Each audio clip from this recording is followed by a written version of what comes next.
Oke, assalamualaikum warahmatullahi wabarakatuh. Selamat sore semuanya. Kembali lagi kita berjumpa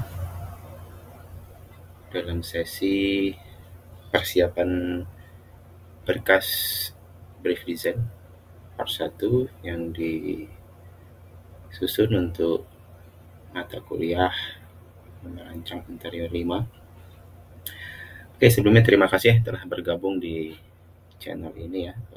Ingin saya gambarkan dulu bahwa dalam studi perancangan 5 pernah dijelaskan tentang pola pikir perancangan interior, yaitu terkait metode perancangan yang digunakan. Brief design ini cukup penting untuk kemudian menjadi pegangan sebelum kita dalam melakukan proses perancangan interior. Secara umum perancangan interior itu terbagi dalam 3. Yang pertama di bagian yang warna pink ini.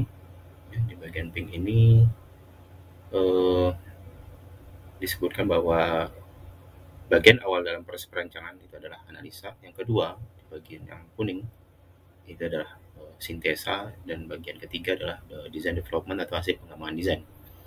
Apa itu programming? Programming itu bagian dari perancangan sebuah desain.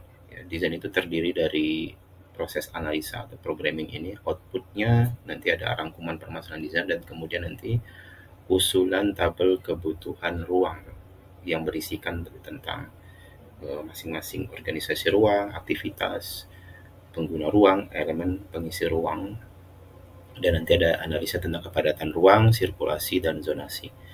Oke, apa yang disiapkan dalam proses brief design? Yang pertama adalah data lapangan fisik terkait lokasi dan kondisi existing atau lokasi yang akan dirancang, baik yang redesign maupun menggunakan hasil tugas akhir arsitektur. Lalu dalam data lapangan fisik ini, setidaknya kita mengetahui tentang orientasi tempat, accessibility, arah mata angin, arah matahari, vegetasi, view yang menarik di sekitar, yang kemudian ini akan didukung dengan berkas-berkas lampiran seperti denah, set plan tanpa potongan, ataupun kalau mendapatkan berkas DED dari pekerjaan. Lalu kemudian bagian brief design ini terdiri dari yang kedua, yaitu data lapangan non fisik, yaitu berkaitan dengan landasan awal dalam perancangan yang terdiri dari studi literatur, wawancara klien dan user, kuesioner, hasil observasi lapangan, lalu kemudian hasil studi preseden, lalu kemudian survei studi banding, dan tambahan-tambahan yang lainnya. Jika ini redesign, maka perlu ada wawancara ke user, ada wawancara ke pihak pengelola ruang, lalu ditambah juga dengan kuesioner.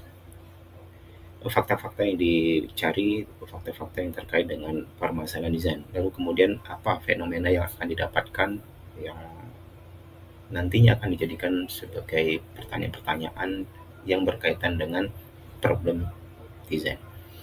Dan tidak lupa bahwa pada saat penelusuran masalah, baik di existing maupun di studi banding, mahasiswa atau kita sebagai desainer harus melakukan aspek-aspek interior. Jadi aspek-aspek interior itu terdiri dari apa, supaya ranah ini akan kita cek di masing-masing ruang. Yang pertama, aspek interior itu terdiri dari manusia atau user dan penataan ruang terkait pengguna ruang, aktivitas, fasilitas, sirkulasi, orientasi, hubungan antar ruang, zoning, dan blocking. Lalu yang kedua adalah karakter ruang. Pencapaian suasana tema ruang yang akan ada di sebuah ruang, bagaimana bentukan-bentukan yang muncul, material, tekstur, warna, elemen estetis, penggayaan. Yang ketiga adalah terkait dengan aspek elemen pengisi ruang, baik fasilitas duduk, fasilitas non-duduk, elemen dekoratif, atau dalam versi yang lain misalnya dengan Almus Rapopan mengatakan bahwa ada semi-fixed, non-fixed, dan fixed.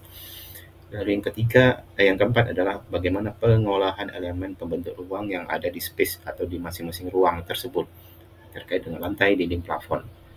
Yang kelima tentang tata kondisi ruangnya, bagaimana pencahayaan alami, bagaimana pencabuatan, bagaimana penghawaan alami, dan bagaimana penghawaan buatan, dan kemudian treatment akustik di masing-masing ruang. Dan terakhir kemudian bagaimana kita menganalisa bagian mechanical, electrical, juga bisa termasuk dalam aspek plumbing dan juga signage, sound system jika diperlukan. Lalu setelah kita mengamati dari semua aspek ini dalam ranah interior itu akan muncullah permasalahan masing-masing ruang. Permasalahan masing-masing ruang ini harus detail dan masing-masing ruang mempunyai rincian-rincian yang harus kita checklist di lapangan.